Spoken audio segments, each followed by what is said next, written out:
All right, well, you're looking at a live view of the Falcon 9 rocket and Dragon spacecraft that is in the final stages of preparation to launch the world's first all-private astronaut mission to the International Space Station in just over 1 hour from now. Today's launch marks the next step in evolution of the human spaceflight story. This is the first of a number of planned private astronaut missions, or PAMs, by Axiom Space to the International Space Station, and it represents the culmination of years of hard work between both government and private entities to open up the doors to low Earth orbit. My name is John Rackham, and I am the Crew Systems Deputy Manager at Axiom Space, based out of Houston, Texas. For awareness, we are cycling orbit tank isolation valves to equalize low flow pressure.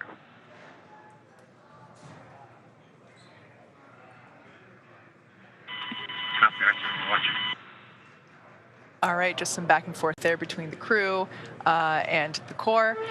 My name is Kate Tice. I'm the Quality Systems Engineering Manager here at SpaceX headquarters in Hawthorne, California.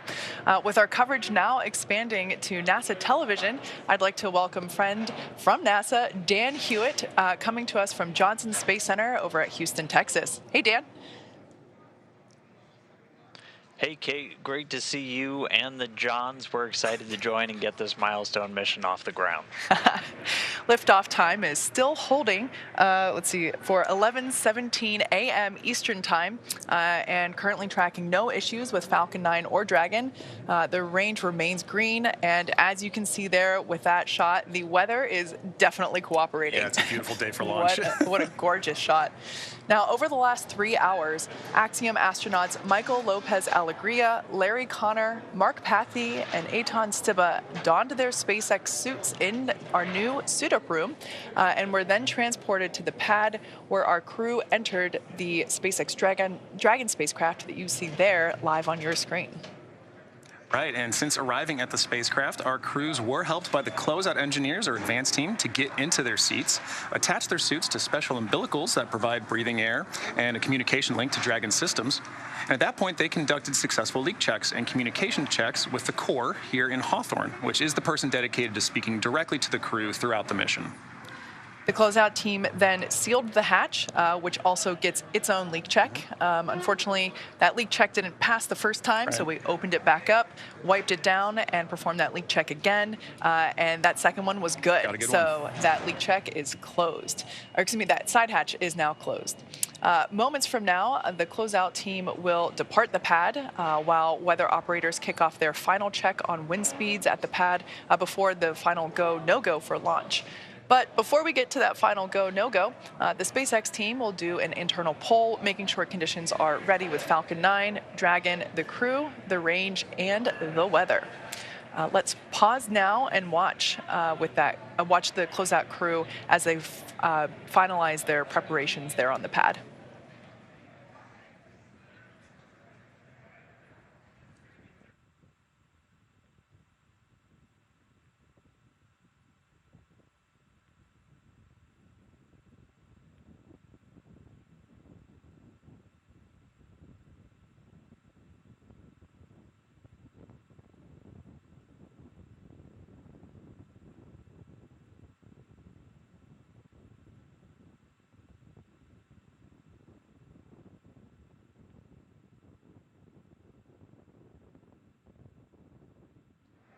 As you can see, the crew there on the right-hand side of your screen continuing to wait another 57 minutes until we lift off from pad 39A, which you can see there on the left-hand side of your screen.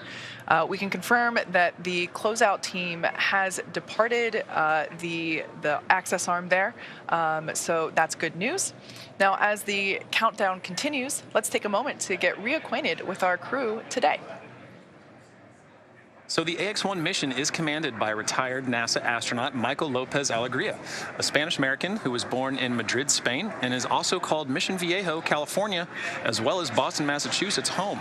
Michael is a U.S. Navy captain and has flown 3 times aboard the space shuttle and once aboard Soyuz, so he has quite a bit of flight pedigree. He has conducted 10 spacewalks in his career, accumulating 67 hours and 40 minutes total in the vacuum of space. Both of these landmarks are NASA records. In 2021, he was inducted into the Astronaut Hall of Fame. You might hear us call him MLA a few times around here, so if you like acronyms, here's a new one for you.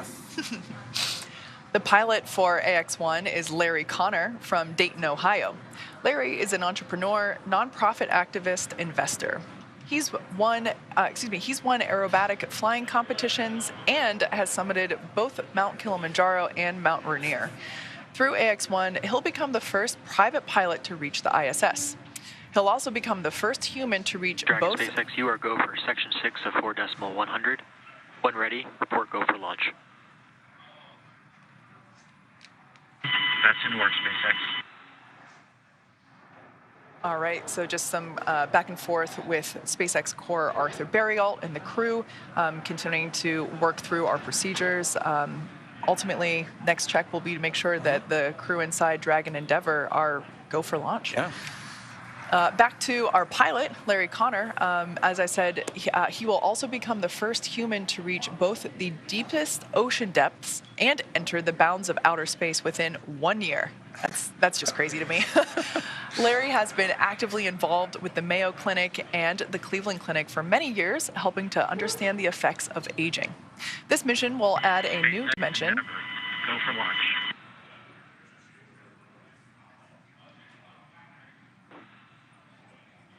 Copy that, Endeavour. Crews go for launch. All right. So that is fantastic news. That's basically 4 thumbs up inside Crew Dragon right now. So really good news there. Yeah. So continuing out our crew, moving on to Mission Specialist 1, Eytan Stibbe will become the second Israeli ever to fly to space. In many ways, today's mission is a return to flight for the nation of Israel after the Columbia tragedy in 2003. Eytan served for more than 4 decades as a fighter pilot in the Israeli Air Force, where he received the Distinguished Aviator Medal, and today he is an impact investor and philanthropist. In collaboration with the Ramon Foundation, the Israel Space Agency, and the Ministry of Innovation, Science and Technology, and the Ministry of Education, Stibbe will fly to the ISS under the Rakia banner and the maxim, "There is no dream beyond reach." During his time on the ISS, Stibbe will facilitate scientific experiments, educational outreach, and one of my personal favorites, artistic activities. Mark Pathy is an entrepreneur, investor, and philanthropist, as well as mission specialist number 2 on this AX-1 mission. Pathy is currently the chief executive officer and chairman of Montreal-based Maverick, a privately owned investment and financing company he founded that focuses on innovation and social impact. As a strong believer in the importance of philanthropy, Pathy is a member of the boards and executive committees of the Montreal Children's Hospital Foundation, Dans LaRue, and the Pathy Family Foundation. Through the AX-1 mission, Pathy will become Canada's second private astronaut and the 12th Canadian to go to space. All right, well, you've seen the vehicle, you've met the crew, you've heard some good calls on our way to launch, and we're just within the hour. So let's send you over now to NASA's Johnson Space Center, where Dan Hewitt is following the launch prep from Mission Control in Houston. Dan, over to you. Hey, thanks, John. And the team behind me flying the space station, the crew on board, they're ready to get this first private astronaut mission off the ground. Back in 2019, NASA took steps to open the station up for business, issuing a directive to enable new commercial activity on board, including private astronaut missions. And all of this is done with the goal of building a robust economy in low Earth orbit. Now, why does NASA want to do that? Well, we're very aware that there is untapped potential in that space just outside of our atmosphere, and low Earth orbit can be a first step towards unlocking limitless possibilities. On this July 20th, 1969. It's one small step for man, one giant leap for mankind. Greatness Boy. Okay, we're gonna be busy. cannot always be seized in a moment. Sometimes it requires a first step, a step into the unknown. Not knowing the path, but understanding the goal. Believing that the first step leads to greatness. We've touched the sky, believing it will lead to new worlds. We've left our home, believing in a brighter future. We've come together, believing in shared goals. We've stayed and learned, believing in benefits for all. take the first step time and time again because we've witnessed its benefits and believe in its potential. So we're expanding and enabling this step for others to push humanity further as we prepare for the next giant leap.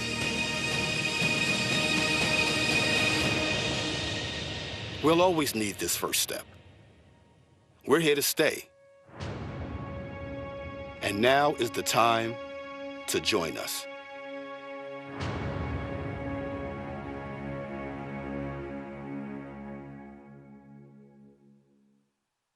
And low Earth orbit is that first step. And for NASA, we're in it for the long haul. For the last more than 20 years, we've shown that you can get incredible value from doing research and technology demonstrations in low Earth orbit on the station. And along the way, we've continually increased our work with commercial organizations, flying research, payloads, entire facilities, experiments, and working with U.S. companies to fly cargo and crew to the station, the latter of those laying the groundwork for the mission we're seeing about to launch today. And we're continuing to look ahead onto the horizon, working with companies like Axiom and others to get a jump start on developing new destinations in low Earth orbit where future astronauts, and not just those from NASA, will be able to go and explore and do research just outside of our atmosphere. So we've got our sights on the horizon, and our ultimate goal is for NASA to become one of many customers in this new economy in low Earth orbit as we set our sights on deep space exploration, heading back to the moon and beyond under the Artemis program. Now, the AX-1 mission is a good example of the public and private partnerships that are going to make that future vision a reality. But to take a little bit deeper of a dive, let's jump over now to my colleague, Megan Cruz, who's standing by at Kennedy Space Center with NASA Administrator Bill Nelson. Over to you, Megan. Good morning to you, Dan, and good morning, NASA Administrator Bill Nelson. Great to have you here, as always. Good morning. Well, I wanted to talk to you because we know that one of NASA's goals has been to enable commercial efforts in space. With today's Axiom 1 mission, the first all-private crew to the International Space Station, what does today represent for the agency? We're taking commercial business off the face of the Earth and putting it up in space. And that's one of our main programs now, because we want to get NASA out of low Earth orbit and go explore the heavens. We want to direct our energy and our resources to do that, because we're going back to the moon and we're going to Mars. And so we want, for example, we're going to continue the space station for another 8 years. Yep. We want to have commercial space stations. NASA wants to become the ability to lease space on a commercial space station instead of having the responsibility of the space station. Yeah, let's talk a little bit more about that, because I know that we've seen success with commercial cargo missions, commercial crew missions. Are commercial stations next? Indeed.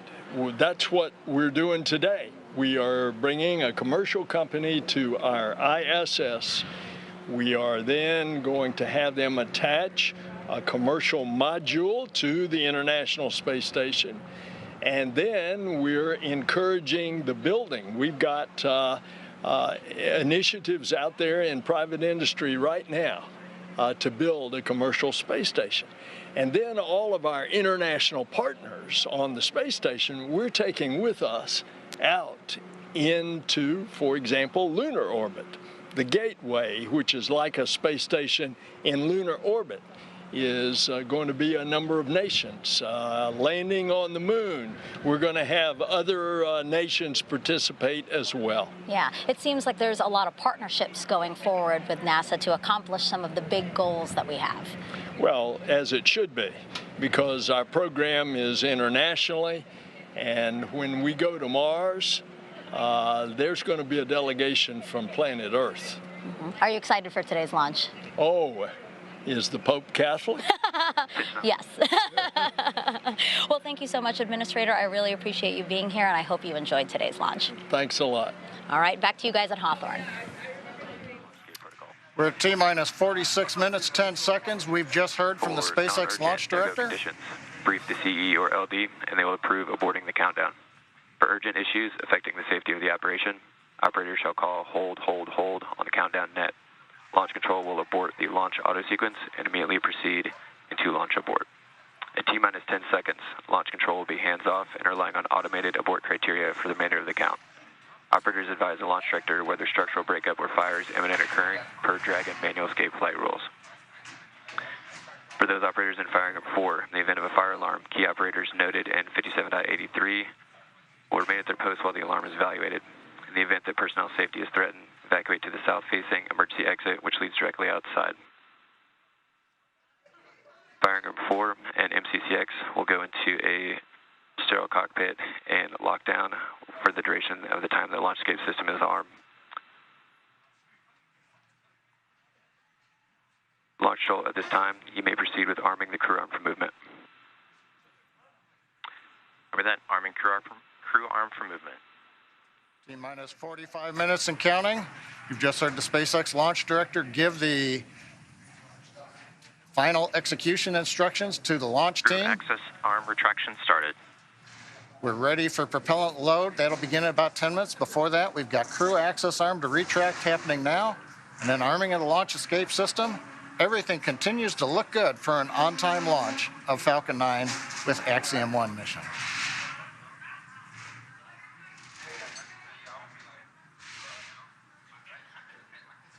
Dragon SpaceX for tablets. Go ahead, Arthur. As we prepare to step into LES arming, I need you to verify that the elastic bands are over the corners of all of the iPads in the vehicle.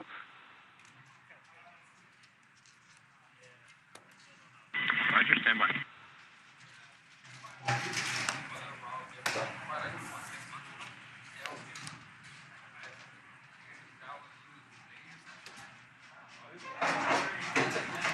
SpaceX Endeavor, Arthur, I can confirm that the elastic band on the satchels are around the tablets and altitudes.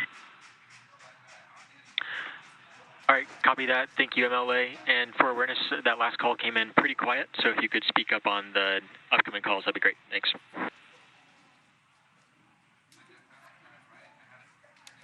Okay.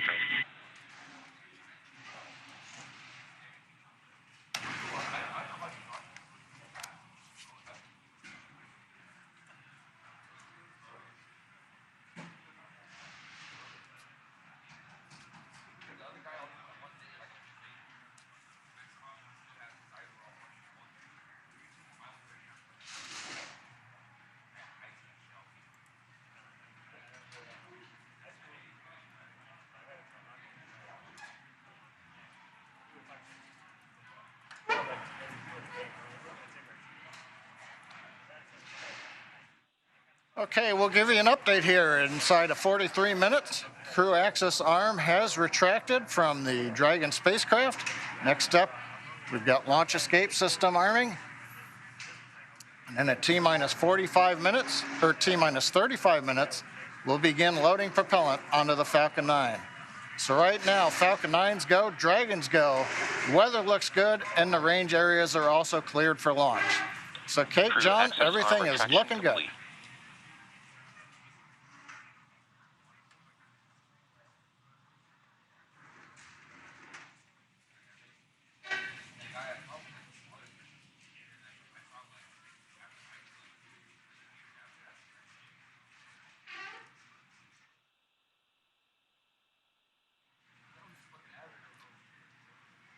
Inside of 42 minutes, everything continues to go well. Waiting now for launch escape system arming.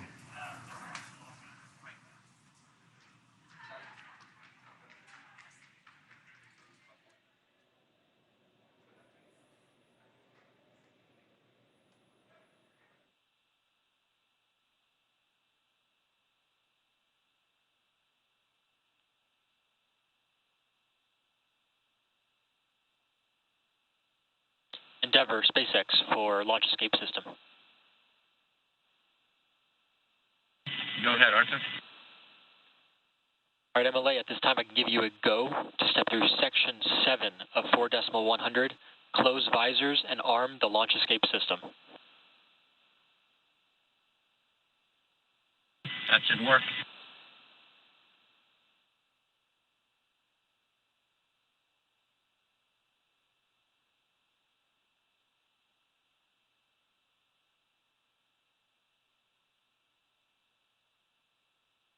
SpaceX Endeavour visors are closed. We are arming the launch escape system.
Dragon, SpaceX, launch escape system is verified armed.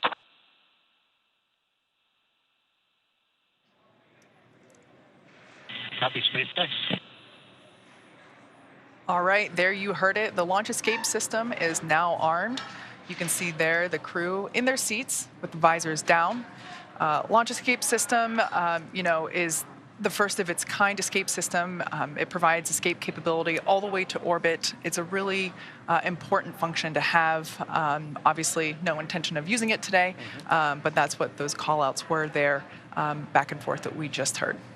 Right, and as we heard earlier too from Administrator Bill Nelson, the importance of low Earth orbit. So speaking of just how valuable low Earth orbit is, the crew of X-1 will be conducting a tremendous amount of science over the course of their 8 days on board the ISS. And not only does that include 25 Axiom managed studies, but it also includes the Axiom crew participating in efforts that extend far beyond this mission. Some of those we actually looked at earlier. One of these broader studies is a series of health monitoring tests before and after the flight. A few days ago, I was able to connect with Dr. Emmanuel Riquetta to talk about the ongoing research this crew will participate in on behalf of the Translation Research Institute for Space Health, also known as TRISH. Here's our conversation. Dr. Riquetta, welcome. It is wonderful to get to talk to you. Please introduce yourself and tell us, what is TRISH? Absolutely. My name is Emmanuel Riquetta, and I'm the Chief Medical Officer at the Translational Research Institute for Space Health. And I'm also faculty at Baylor College of Medicine in Houston, Texas. The Translational Research Institute for Space Health, or TRISH, we're partners to the Human Research Program at NASA. And one of our main goals is to find and fund new disruptive research that is high risk but potentially high reward, with the end goal of keep humans healthy both in space and on Earth. And we have been working with commercial spaceflight missions since last year, and Axiom 1 is our 4th commercial spaceflight mission. That's really fascinating. Can you tell us a little bit more about your primary areas of focus or what you're studying on this mission? Yeah, so TRISH focuses mainly on the high priority areas of human spaceflight research. And I would say the 3 highest priority areas are radiation, behavioral issues that come from being isolated and confined in space. And the third one is how your body changes while you're in a different gravity field, either a zero-G environment like in space, or during different gravity fields when you are in the moon or Mars. Okay, interesting. So what kind of systems or hardware are you working with specifically to capture this data? For this mission, the hardware that we're using is absolutely optimized to provide, number one, the highest quality data, while being still easy to use, easy to implement, and being the lowest burden to the astronauts. So to collect all of this data, for example, vision changes, we have been using a small device, is roughly the size of a shoebox that you can see here. I have this here with me. So this is basically like having an optometrist on a box. Basically, the only thing that you have to do is just grab it, put it on your eyes, look at an object that is roughly 6 feet away from you, and after a few seconds, you get a prescription of your glasses as right here. So as I was saying, if there's any changes on astronauts during these missions, we'll be able to see how that changes with this device. We're also looking, I was mentioning, at behavioral changes, how being in an isolated and confined environment has any behavioral aspects. And for this one, we have been using a small tablet like this one, also to test the sensory motor adaptation, the balance disorders, and the space motion sickness. We're using a device like this. And for each of the crew members, we have a set of hardware like this, and it fits. The 4 sets of hardware fits on a medium-sized suitcase. So it is really easy to move wherever it needs to go for launch and landing. That's wonderful. So what are some of the intended outcomes or goals of the research you're doing?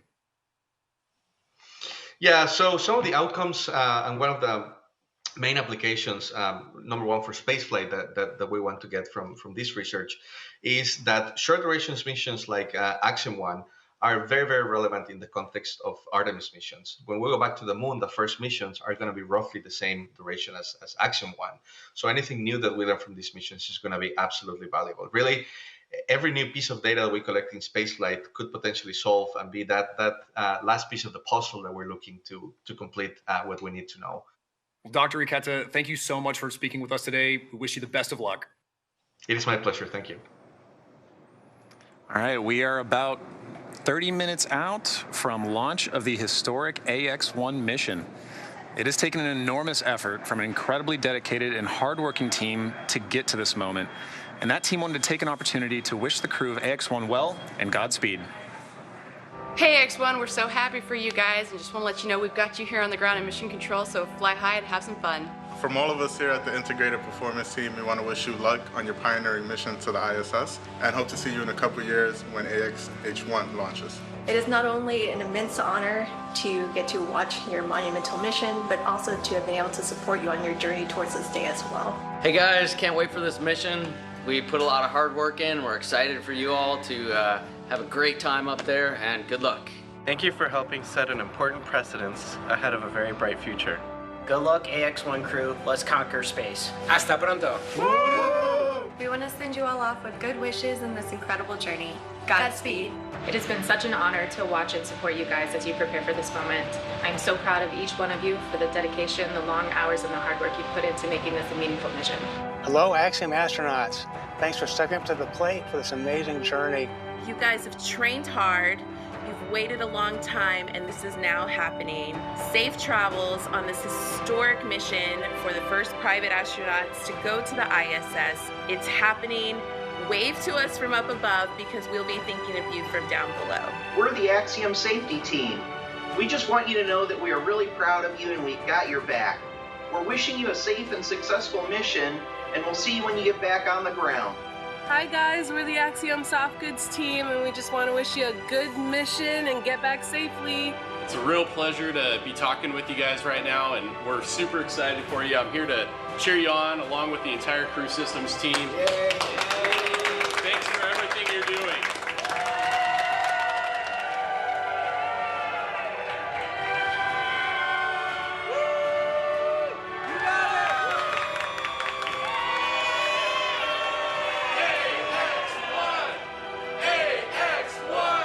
I wish you all the very best, the greatest of success, and the most fun and the most challenging, interesting thing in your life.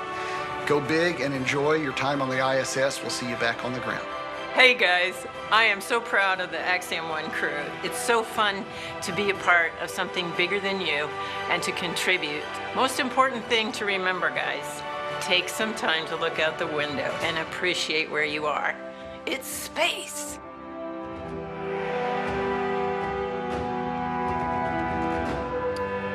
We're T-minus 31 minutes and 40 seconds, counting down to the first all-private astronaut mission to the International Space Station.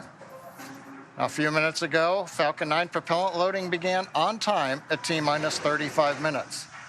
RP-1 fuel loading is underway on both the first and second stages. Liquid oxygen loading is underway on the first stage. Now, we'll finish up fuel loading on the second stage at about T-minus 20 minutes. Doesn't take very long. And then we'll begin loading liquid oxygen on the second stage at about T-minus 16.5 minutes. We'll continue propellant loading on Falcon 9 up until about T-minus 2 minutes. Now, speaking of propellants, the Dragon spacecraft was loaded with its propellants about a week and a half ago, just a few miles down the road from the launch site at what we call Dragonland. In order to fly, Dragon needs a fuel and an oxidizer. Start of stage 1 cryohelium loading. For the fuel, we use monomethylhydrazine, or MMH, and nitrogen tetroxide, or NTO, for oxidizer. Now, together, these propellants feed the Draco engines that will maneuver Dragon on orbit, changing its attitude, raising its orbit to get to the space station. But that propellant also serves a second purpose, and that would be to use in the 8 Super Draco engines that would power the launch escape system in an escape scenario. But right now on pad 39A, nice view of Falcon 9 with Dragon there. You can see the crew axis arm has retracted away from the Dragon spacecraft. The 4-person crew is inside Dragon right now. The launch escape system is armed. Propellant is going into the Falcon 9. So since we are at this stage with the launch escape system armed, that means the 8 Super Draco engines inside the Crew Dragon are ready, if needed, to launch the capsule away from the Falcon 9 rocket in an instant, should there be any kind of emergency associated with the rocket or the pad. We have the ability to use a launch escape system right now if it was needed. A couple other status items. Weather, as you can see, looks good. Probability of violating the launch commit criteria is less than 10%.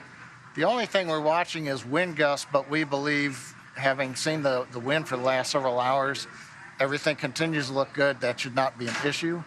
Weather is also good in the Atlantic Ocean should we need to use a launch escape splashdown site for the Dragon capsule. We've also got upper altitude winds we've been checking out. Balloons have been released by the range here recently. We continue to look good for upper altitudes as Falcon 9 flies through the periods of maximum dynamic pressure. And finally, on the range, of course, we have cleared the danger areas, the hazard, the caution areas. Everybody's out of there except the 4-person crew up in the Dragon capsule, very top of the rocket you can see in the picture. So coming up, T-minus 28 minutes, 30 seconds, everything continuing to look good on Falcon 9 with Dragon for the Axiom 1 mission. Let's take a moment now to get acquainted with the vehicles that you see there on your screen. That's a live view of Falcon 9 with Dragon, our spacecraft on top. Falcon 9 rocket is a rocket, Falcon 9 rocket with the Dragon spacecraft on top together stands about 215 feet, which is almost 30 feet taller than the Leaning Tower of Pisa in Italy, which is 183 feet. Falcon 9 is a reusable 2-stage liquid-fueled rocket, which means that it's kind of like 2 rockets in one, the first stage and the second stage. Very cool. So talking a bit about that first stage. The first stage is the bottom 2/3 of the vehicle that you see there. Has that nice patina. It's been reused a little bit. It's covered in soot from a previous mission. That first stage is responsible for accelerating Falcon and Dragon through the Earth's atmosphere and into space. To do that, it has 9 Merlin engines at the bottom of that first stage. Prior to liftoff, the Falcon 9 first stage is loaded up with nearly 1 million pounds of fuel and liquid oxygen. And the Merlin engines on the first stage are optimized for sea level. These achieve 190,000 pounds of thrust during ascent and descent. The first stage accelerates the vehicle through the Earth's atmosphere into space and then separates the rest of the rocket at about 2.5 minutes into flight. From there, the first stage will do what no other orbital-class rocket in the world can do.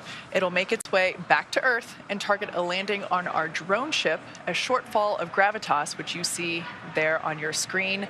The seas look great. The blue skies, I don't think it could be any more picture perfect. No, it's like a desktop right there, I think. Our drone ships are essentially autonomous, powered spaceports that allow our rocket to land over the ocean. For reference, our drone ships are equivalent to the size of a football field. So while it may have looked kind of small on your screen, they're actually pretty ginormous in real life. It's got to be to hold a rocket, right? As mentioned previously, Falcon 9 is a two-stage rocket. It's 2 rockets in 1. Above the first stage is the second stage. Now, the second stage has a single Merlin vacuum, or MVAC, engine, which ignites after the first stage separates. Cryo-helium loading.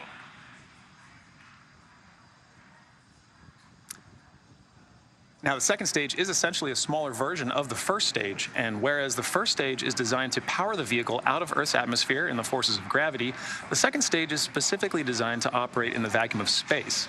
The second stage powers the Dragon spacecraft to its specific targeted drop-off point in orbit.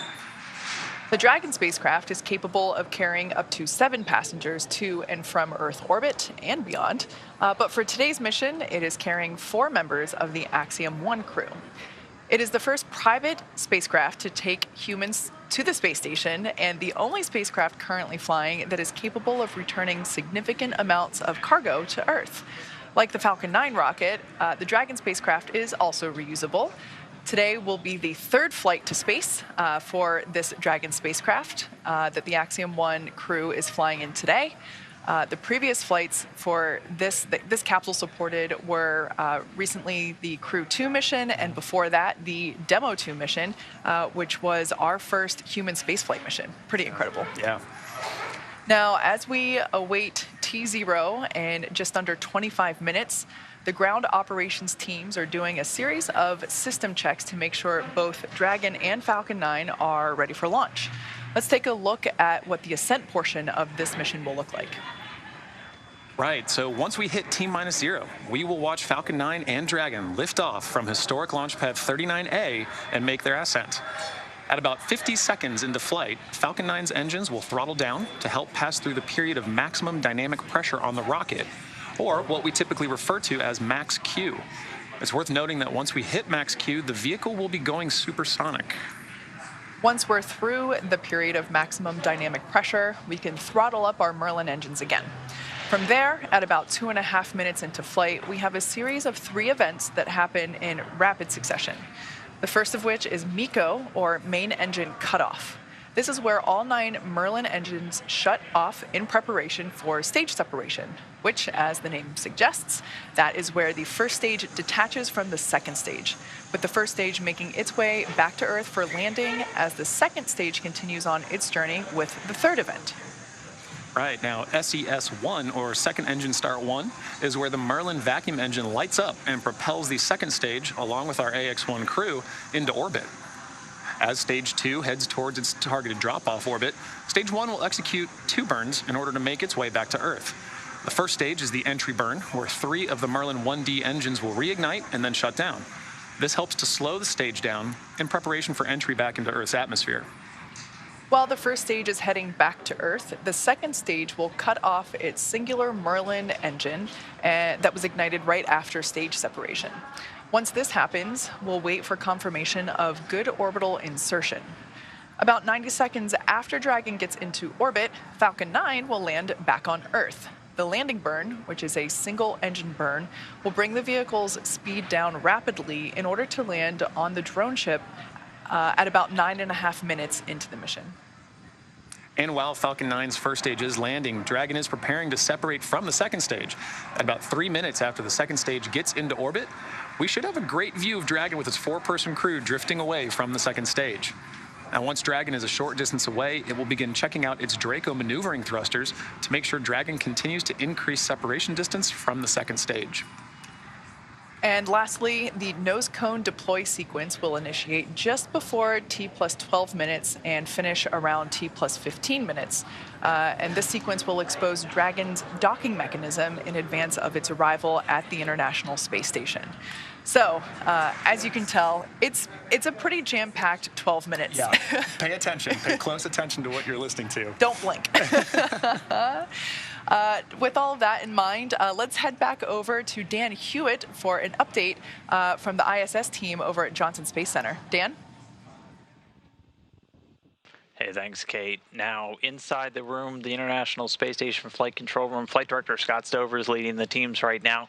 But just about 4 hours ago, NASA Flight Director Diane Daly gave a go on behalf of the combined ISS team to the SpaceX mission director, just saying that ISS, or the space station, was go for launch. Now, to get there, we've got a list of flight rules, basically just guidelines for all of the major systems we have to make sure are functioning on board station before we can give a go to launch another crew up there. So we're looking at everything from those core critical command and control computers, verifying we have a good communication path through our tracking and data relay satellites, ensuring that the atmosphere, all of the life support systems on board are functioning, even the mechanical systems like the docking port where this mission is headed. So we're expecting today's flight to be about a 20.5-hour journey from launch to docking, with the Crew Dragon Endeavour headed towards the Node 2 Zenith. That's the space-facing port on the top of Node 2, the Harmony module on board the station.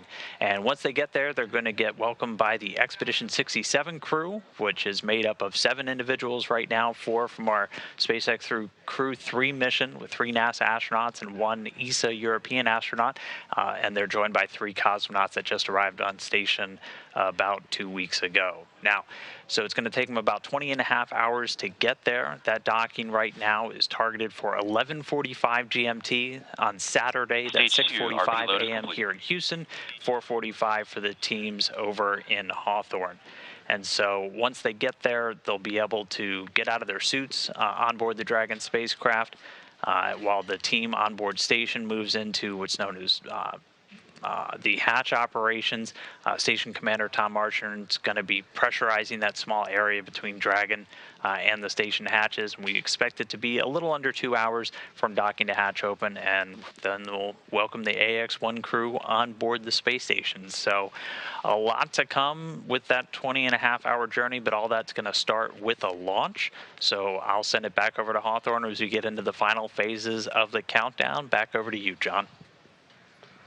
Right. Well, Dan, as you mentioned, it all starts with the launch. And Kate, it's looking like it's getting pretty busy here. People are excited about seeing a launch, right? Yeah, we're just now under 20 minutes until liftoff. As you could probably tell by the noise, the crew here, excuse me, the crowd here in Hawthorne, we're at SpaceX headquarters in Hawthorne, California, is starting to gather just beyond mission control here in the building. And you might be able to tell by the ambient noise, in addition to the live production noises that you also hear. You know, we are in a rocket factory. But yeah, you can see there the crowd is starting to grow behind the team there at Hawthorne Mission Control.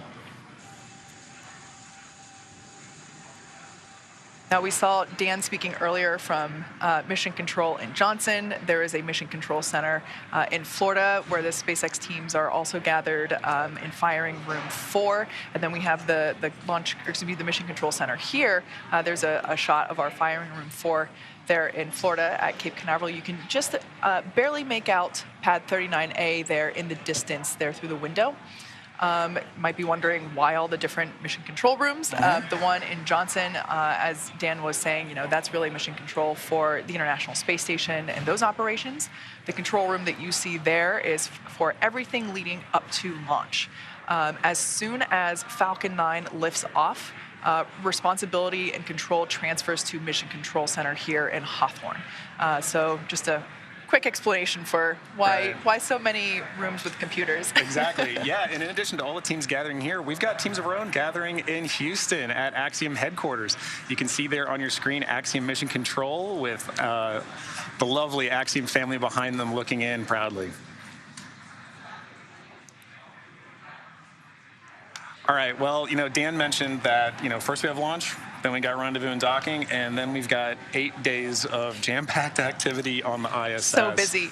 Yeah, and docking day is it's not just a ride to space, right? You get up there, you open that hatch, and crew is working. I got a little chance to look at some of their timeline, and as soon as they open that door, they are getting invited in, they are getting trained on some emergency procedures, and then stepping right into payload activities, stowage transfers, and just generally getting acclimated, but they're working before they go to sleep, and the work doesn't stop there. It sounds a lot like everything leading up to launch itself. You know, everything is scheduled, planned. Even, you know, we know that even sleep time is scheduled on the ISS. And something that's incredible to me is that not only do you have work to do, but, you know, your science experiments and that kind of stuff, not only do you have to get some sleep, or you can, you also have to exercise, right? The exercise time, which can be a couple hours. Stage 2 LOX load has started. All right, so good news there. We have begun LOX load, liquid oxygen loading on second stage. So that is currently underway for first and second stage, as well as loading of RP1, which is our fuel on both first and second stages. Right. Right, and again, you know, some of those things that he talked about, it's all following a timeline, right? And we are listening for those important cues along the way that we're hearing on these nets or on the loops, listening for where are we along in that timeline, so we know exactly where we are in terms for launch as we count down at just T-minus 15 from launch. Yeah, so I'm looking at my dashboard here. It looks like fuel load on second stage is now complete. So we're beginning that LOX load as we just heard. LOX load and fuel load continues on first stage. Axiom crew continuing to wait, following along with everything happening there with the touchscreen displays there above them, as well as their tablets strapped to their legs. Right. Everything continuing to look nominal for liftoff in just about 15 minutes. And as we approach that liftoff, in these final moments of our countdown to launch, Axiom Space founders Cam Gaffarian and Mike Suffredini wanted to take a moment to reflect on this mission. Well, this moment for me and Michael is a very special moment in a beginning of many beginnings, right? The launch of Ax-1, going to International Space Station as part of our journey to build the first private commercial space station. And we're so grateful to be here and delighted at this moment as part of this incredible journey to commercialize and privatize low Earth orbit. On behalf of Cam and I, we'd like to thank the entire team that's made this historic journey possible. The SpaceX team in particular has done a tremendous job of prepping our crew for a launch on their transportation vehicle. The crew itself has done a fantastic job of getting themselves ready and planning their research. NASA, of course, we can't do this without NASA's leadership and support. And to each of you in the Axiom Space family, we couldn't have done it without you. We're looking forward to a bright future together. T-minus 14 minutes, 7 seconds, and continuing to count down. Everything is still looking good for launch of Falcon 9 and Dragon. That'll occur 17 minutes and 12 seconds after the hour. As a recap, Falcon 9 began propellant loading at T-minus 35 minutes. We just heard loading of the RP1 fuel. The kerosene fuel onto stage 2 was completed right on time at T-minus 20 minutes. We've still got fuel going onto the first stage. Looks like we're about 90% or so full right now. Fuel loading will finish up at T-minus 6 minutes, and we'll hear that call out in the countdown. Meanwhile, densified liquid oxygen is continuing to load onto both the first and second stages. First stage will close out at T-minus 3 minutes. The second stage, we just began loading liquid oxygen at T-minus 16.5 minutes just a few minutes ago. That'll wrap up at the T-minus 2 minute mark. Now we load the liquid oxygen as late as we can in the countdown. It's densified, that means it's ultra cold, well below the boiling point of liquid oxygen. That lets us put as much as we can on the vehicle for performance, and getting it on board the vehicle just before liftoff means it won't warm up, where you start to lose the ability to put liquid oxygen onto the stages, into the tank. In the quantities we want. So it stays nice and cold, it doesn't bleed off, and that gives us the performance we need on Falcon 9. Continuing on, Falcon 9, checkouts of the thrust vector controllers, what we call TVC wiggles, you may hear that term, they're coming up. We're also going to be doing throttle valve checkouts on the Merlin engines. That helps control the power of the engines as we go through flight. For example, you hear a throttle down or throttle up as we prepare for the period of maximum dynamic pressure. As we come up on the 12-minute mark, the range continues to be go. Roadblocks are up, all the hazard areas are clear. Airspace, sea space is good. The weather is go. Beautiful shots you can see here, blue skies. I'm looking forward to some great views from the cameras as we head into space. And then finally on the Dragon side, the Dragon mission director and team, they're reporting no issues. We've done the communication checkouts with the crew. You can see the crew axis arm has retracted into the launch position. You can see Dragon now with the strung back of the transport erector and the umbilicals going to Dragon alongside of it. We've also armed the launch escape system, and obviously the crew is strapped in the Dragon capsule and they're ready to go. Final instructions of the crew will come in about a minute and a half at T-10. We'll listen to that. The crew displays will be configured for launch, and that setup will give the crew insight into how the launch is proceeding, and it provides constant updates on vehicle health. At T-5 minutes, we'll be in the terminal count for Dragon. Dragon will transition to internal power, going to its onboard batteries and off of the external ground power. We're going to hear continued callouts on the countdown net as we go from T-10 to 0, and then as we fly after T0 and liftoff, we'll hear callouts as we head into space. And that'll be letting the crew know as they reach each of the milestones. Now, next big event coming up at T-10 minutes is we're going to do launch commit criteria, and final instructions will be going to the crew. One other thing that you will hear is during ascent, you may hear 1 Alpha, 1 Bravo, 2 Alpha. These are launch escape states. As the Falcon 9 flies, if a launch escape was required, the crew on board knows where they are passing various points in the countdown, and that would tell Dragon what sequence of events to execute to come off of the Falcon 9 and bring the crew back safely down under the parachutes in the ocean.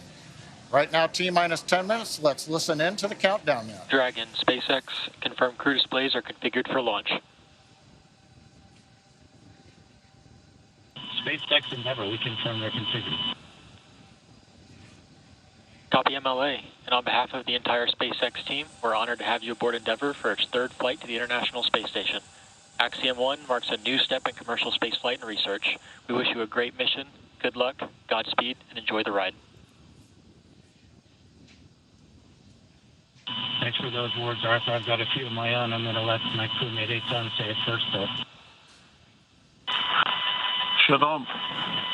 כמה ימים לפני שאנחנו מציינים את המסע הגדול שלנו לחירות, and a few minutes before launching on this journey, I wish to share with you the words of the Greek poet Constantine Cavafy that well describe the perspective of our marvelous crew. Keep Ithaca always in your mind. Arriving there is what you are destined for, but do not hurry the journey at all. Better if it lasts for years. So you are old by the time you reach the island, wealthy with all you have gained on the way, not expecting Ithaca to make you rich. Ithaca gave you this marvelous journey. בהצלחה X1, בהצלחה רקיע. Thank you, Eytan. I'm going to continue far less elegantly or eloquently, but as we sit here on the precipice of this new era in human spaceflight, we do so on the shoulders of professionals at SpaceX, NASA, and Axiom. We want to thank all the teams at SpaceX, Falcon 9, Dragon, the launch team, of course, closeout team, all of the folks in mission control, and of course our training teams. With NASA, boy, it's been tough. You know, the first time was always hard, and there's no playbook. It's all open field running, but with ISS program, commercial LEO development, and flight operations, we've learned a lot, and we'll continue to do so.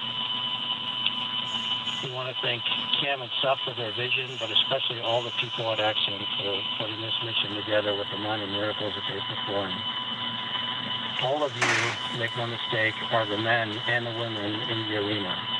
Your faces are marred, if metaphorically, by the best sweat and blood, and you strive valiantly.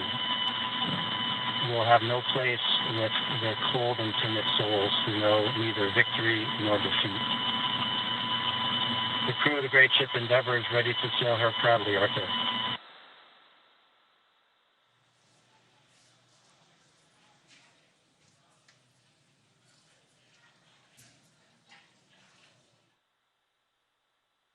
Some heartfelt words there. Stage 1 engine chill has started.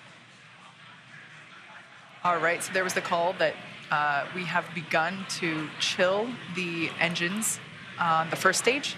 So what we're doing right now is flowing a little bit of the super chilled liquid oxygen through the turbo pumps on those M1D engines. There's 9 of them at the base of the first stage.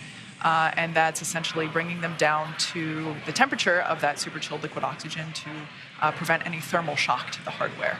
And just before that call, some really heartfelt words from Commander MLA and Mission Specialist Eytan Stibbe. Really love hearing that commentary. Stage 1 RP load is complete.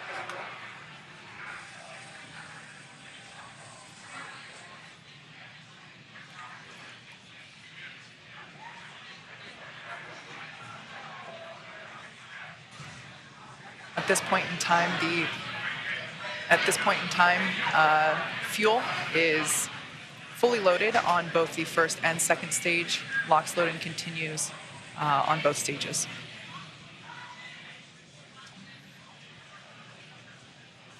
Coming up on 5.5 minutes. Kate's let us know that we've got the fuel load complete. Next is coming up. We're T-minus 5 minutes. Dragon will be transitioning configuration for terminal count and going on its internal battery power. Everything continues to look good as we're counting down.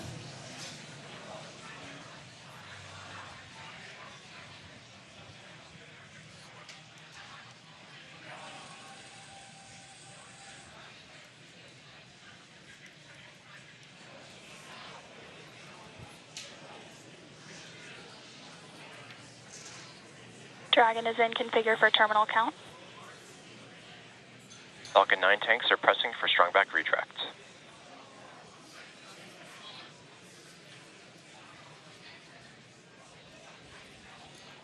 Heard the call out.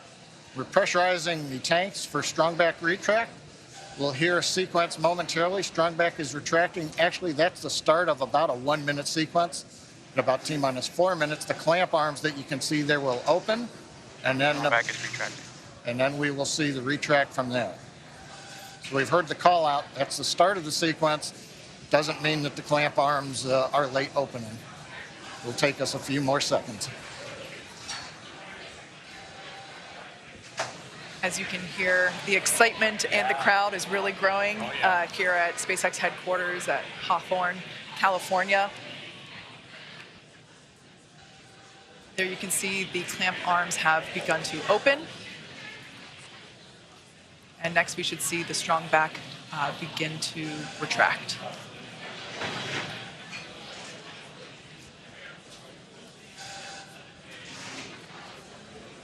This structure is what we basically use to transport the fully integrated vehicle to and from the hangar to the launch pad. And there you can see that strong back retraction has begun.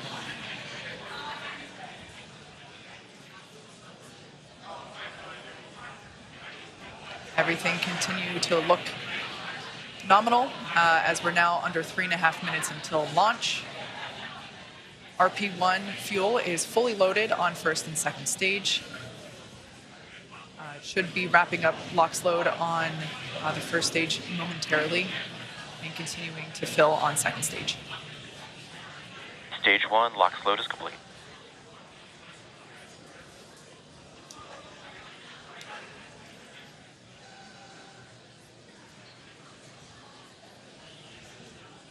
We're under 3 minutes until liftoff of the Axiom 1 mission. Dragon is in terminal count and is on internal power. All right, there we heard that Dragon is on internal power. As I was saying, we're getting close. The crowds are growing. The excitement is palpable. You can see there on the left-hand side of your screen, Mission Control here in Hawthorne, California, just behind where John and I are. And then on the right-hand side, that looks like Axiom Mission Control. That looks like Axiom Mission Control in Houston, Texas. Everybody's waving and saying, hey.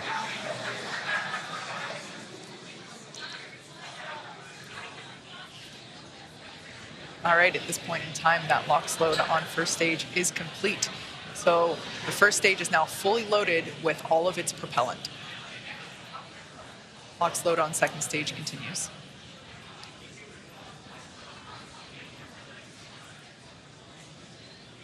as we've mentioned before. Stage 2 lock load is complete. All right, so there's that call. At this point in time, Falcon 9 Dragon is in auto idle. Dragon is fully loaded with all of its propellants, nearly 1 million pounds of that propellant. Next event coming Gas up closeout has started. right Expect now, venting. the gas closeouts. We finished pressurizing the storage tanks on board the Falcon 9. They gave the crew the heads up, and they hear some loud venting noises. We're also going to vent down the liquid oxygen line that carried the LOX up to the second stage. Generates a typical large white cloud of condensation around the strong back. Big event coming up now, T-minus 1 minute, all the flight computers take over. Let's listen in to the last minute of terminal count. FTS is armed, Falcon 9 is in startup, and now controlling. Dragon is in countdown.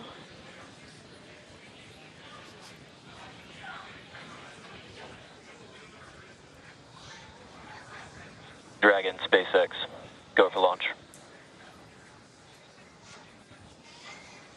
SpaceX Endeavor, we acknowledge, go for launch.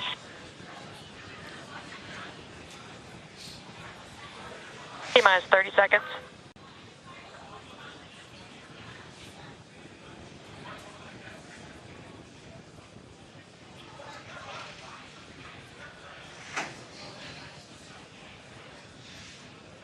T-minus 15 seconds. 10, 9, 8, 7, 6, 5, 4, 3, 2, 1, 0. Ignition. Stop. Go Falcon, go Dragon. Godspeed, Axiom 1.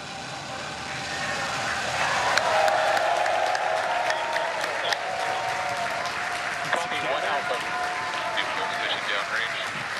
Together, a new chapter begins. Godspeed, AX-1.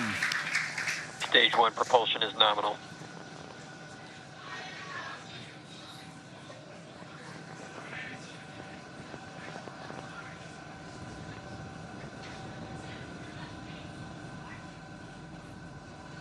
T-plus 38 seconds into this historic mission, flying crew on board Dragon and Falcon 9. All right, telemetry nominal. Stage 1 throttle down. Throttling down in the preparation for max dynamic pressure.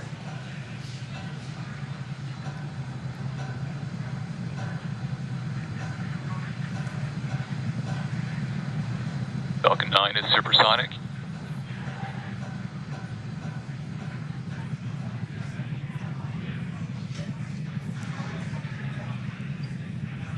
Max Q. Stage 1 throttle up. Merlin 1D engines coming back up to power. 1 Bravo. Copy, 1 Bravo. The crew calling out 1 Bravo should a escape situation arise. It tells the Dragon flight computer what profile to fly using the Super Draco engines. But everything is looking good on Falcon 9. We're getting nominal callouts from all the engineers and a great view from the ground camera and the onboard cameras. Invac chill underway.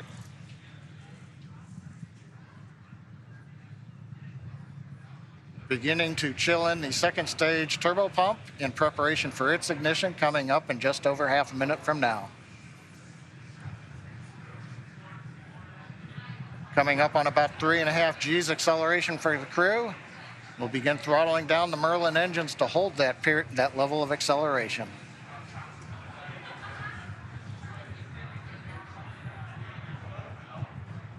Next event coming up, we're going to get main engine cut off of the 9 engines. Get stage separation and ignition of the second stage engine. You've heard the throttle down call out. We're holding 3.5 G's for the crew.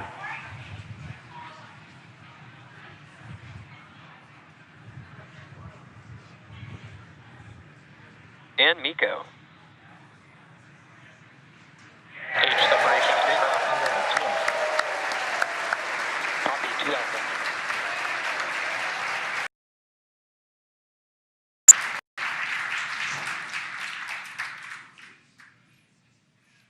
Successful stage separation and ignition of the second stage engine. On the left, the titanium grid fins beginning to slowly deploy. Great views from the first stage camera. The first stage now begins a slow flip maneuver. You can see the white nitrogen gas plumes as we reorient for an entry back through the Earth's atmosphere a little bit later in the plus count. Second stage, we see the engine nozzle glowing red. Everything continuing to look good on the second stage.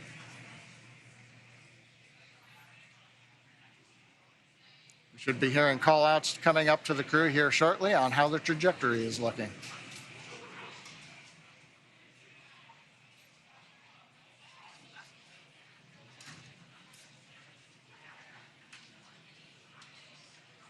Dragon, SpaceX, trajectory nominal. It's what we like to hear. Acquisition of signal, Bermuda. AOS Bermuda, acquisition of signal. The Bermuda tracking station now getting telemetry from the second stage of the Falcon 9 with the Dragon on top.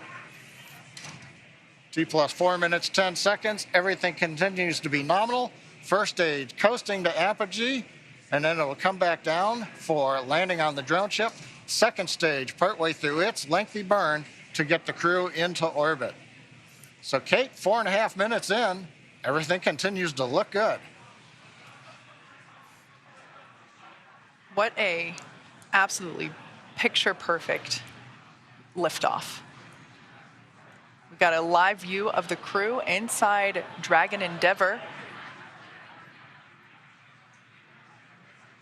Looks like everyone is still pretty comfy. As John had said earlier, we got Dragon, to SpaceX, trajectory nominal. All right, good call out there that trajectory is nominal. Endeavour, we copy. As John mentioned, we got to about 3.5 Gs there. Acquisition of signal, New Hampshire. On the left-hand side of your screen, we can see the first stage as it is making its way back down to Earth. It's targeting a landing on our drone ship, a shortfall of Gravitas, which is parked a couple hundred miles off the coast of Florida out in the Atlantic Ocean.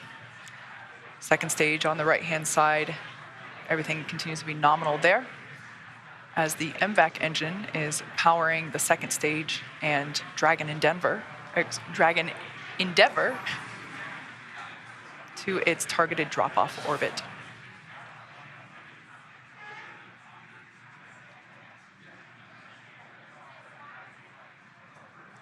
Absolutely beautiful views of both the first and second stages. SpaceX, trajectory nominal. SpaceX Endeavour, we copy. All right, so coming up in about 1.5 minutes, the first stage will execute the first of 2 burns required for today's landing attempt. At about T plus 7 minutes and 30 seconds, we'll see the entry burn begin. That's where the first stage will ignite the center engine first, and then a couple seconds later, ignite 2 more engines, so a total of 3 engine burn, which will last about 29 seconds.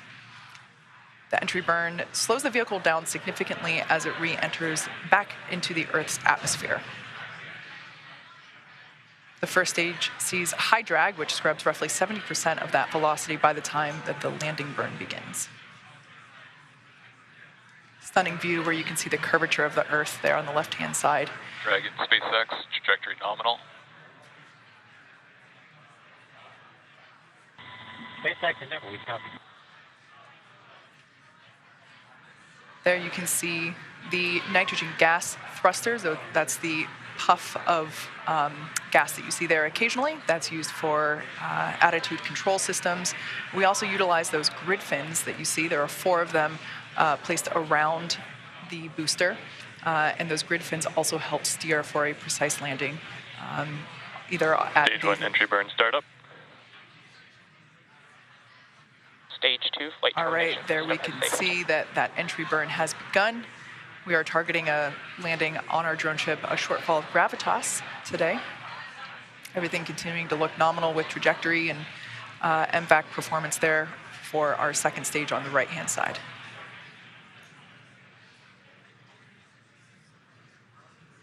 So we are conducting the entry burn. Previously, the booster was... Stage 1 entry burn shut down. That entry burn helps slow the booster down. It was going about 25 times the speed of sound. So we slow it down as it re-enters the dense part of the Earth's atmosphere.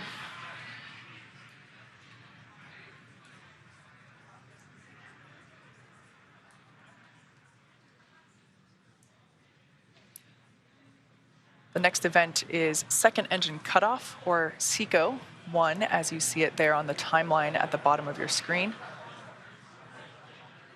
Stage 2 and terminal guidance. That's where we shut down the MVAC engine, or second engine cutoff. Copy, Shannon. Stage 1 transonic.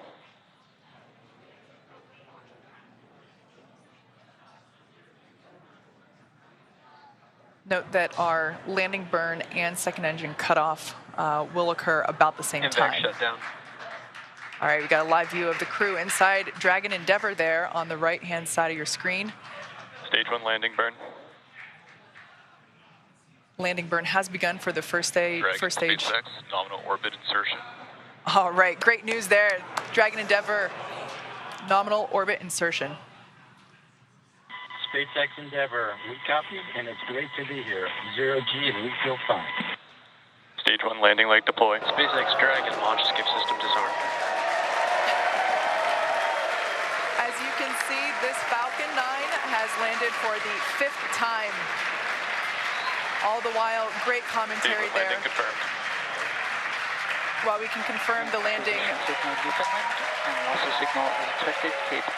Confirmed landing there of the first stage booster. Also, almost simultaneously, great news for the second stage. We heard that there was nominal orbit insertion for Crew Dragon Endeavour. There you can see a live view inside our Dragon. Looks like the crew is beginning to adjust to 0G. And if you look at the right-hand side corner, it looks like we can see the 0G indicator. You know, that was one of mine. That was one of the things I really wanted to see, what they were going to bring for their 0G indicator. So I can't wait to see what comes on. It looks, I can't quite tell, Pokemon. Maybe, okay, well, hopefully it'll come into closer view. Yeah, but and if not, we'll get to ask them later, hopefully.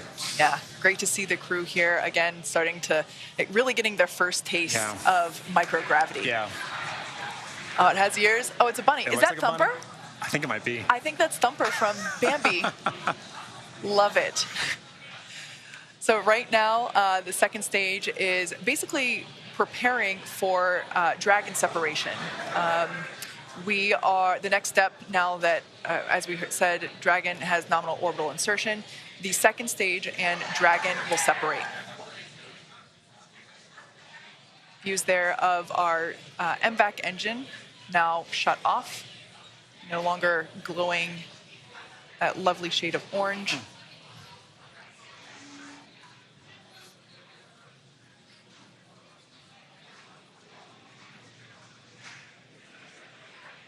Right now, the second stage is about 200 kilometers above Earth. Preparing now for stage separation. Excuse me, for Dragon separation.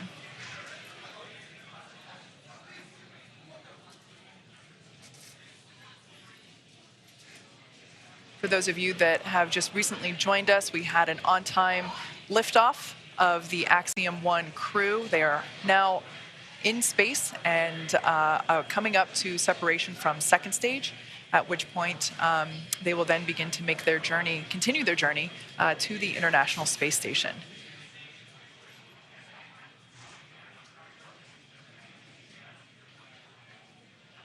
The view that you're currently looking at is inside the Dragon trunk, which, as you can see, has just separated from the second stage. Dragon separation confirmed. On behalf of the Falcon 9 team, welcome to space. Thanks for flying Falcon 9. You guys enjoy your trip to that wonderful space station in the sky. Do some great research for us. We'll look to see you back here underground. Now stand by for some words from LD.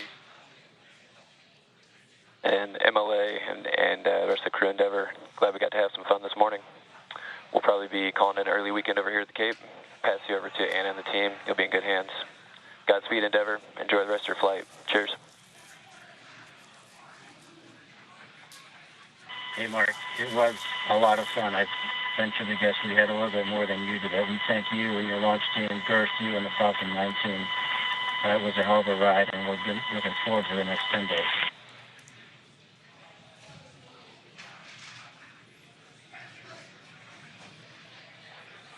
All right, some nice words there from a couple of key folks.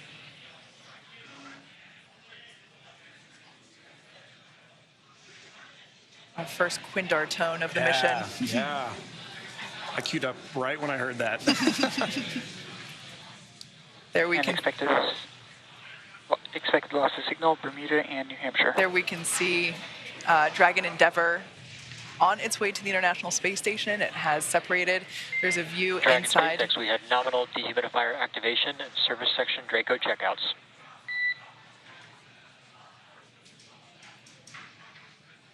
There we can see over the shoulder of SpaceX Endeavour, we copy, Arthur.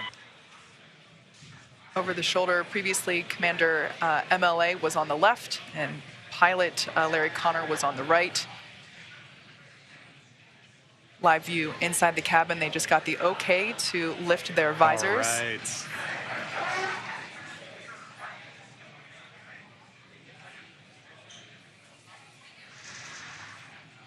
All right.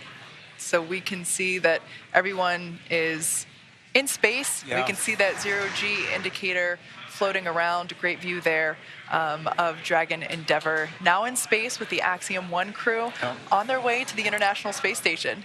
Yeah, I mean, this is a day of firsts. You know, this is my first time getting to participate in a launch like this. This is a first for Axiom. I mean, this is a first for spaceflight. And it's just wonderful to see such a picture-perfect launch. It really was. We saw the landing, and we saw orbital or zero-G insertion at the same time. I mean, that was perfect. Yeah. It was wonderful to see.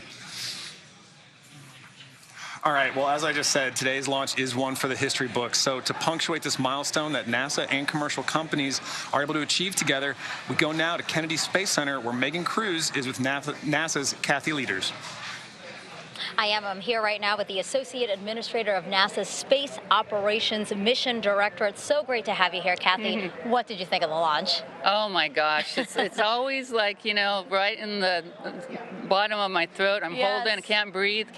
Yes. But what a beautiful, beautiful sight. Yeah. So good to see it. I want to tell everybody working Artemis 1 wet dress, we're off the range. We're off the range for Axiom 1, and we can get moving. But you always want to hear the engine cut off. You always want to hear that second stage engine's lighting. You always want to hear, you know, each of these stages, and we need to just keep carefully working through the different steps to get that crew there to the International Space Station safely. Yeah. What does Axiom 1 represent? Axiom 1 and also future private astronaut missions to the International Space Station. Hey, you know, NASA's original goal was to enable commercial industry.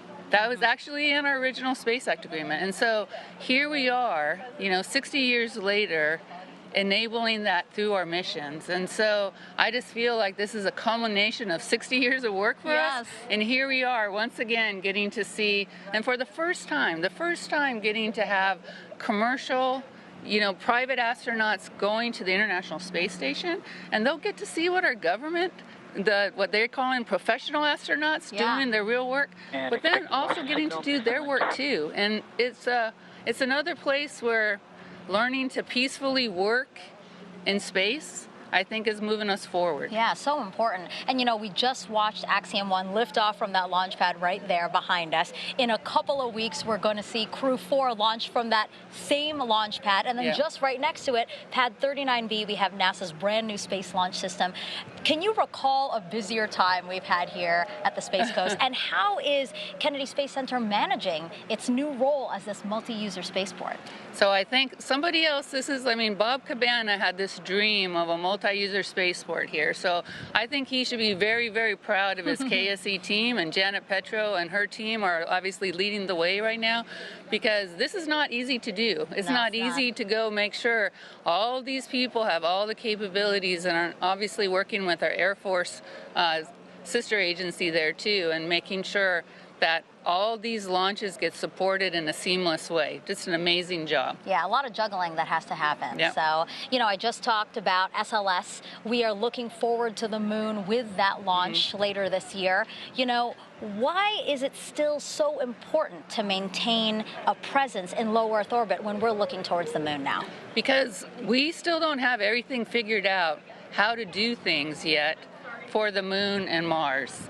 And really the cheapest place for us to see a differential gravity environment and for the long term is still LEO. Yeah. And so we've got to continue to do these long duration flights, keep doing our medical protocols, keep doing our physical protocols, keep testing out our equipment through those long duration missions. It's the only place where we can do that right now. Yeah. And so we still need to be able to have this kind of a test bed for us to be checking out and proving our protocols, our research, our technology before you go put somebody in a rocket that's going to go to Mars, right? Yeah. So just like always, we prepare, we get ourselves ready, and a low Earth orbit destination is a perfect place to do that. And again, how does us fostering commercialization efforts in space, how does that free us up to pursue these other dreams that we have as an agency? So, you know, the administrator today in the pre-mission conference, he said, you know, we right now are doing, this is our first step. We're working with a commercial company to have them come to our International Space Station. And we're learning to work together and figuring out how to work together. And this is going to be an important step for us because moving forward, we would actually like to now be able to buy a ride and time on orbit with a commercial company to be able to have them do that.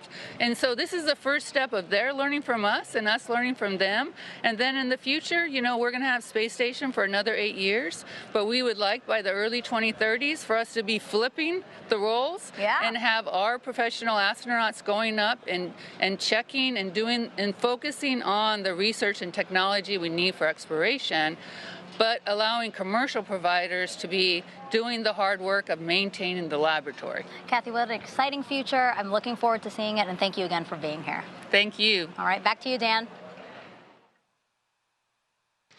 All right. Hey, thanks, Megan. It is great to see the AX-1 mission on orbit. The team here with the space station are ready. We're ready to get them on board. So their journey just started. They've got about 20.5 hours until they're docked to the space station. Again, they're headed for the Zenith port on Node 2. That's the space-facing one on the very top.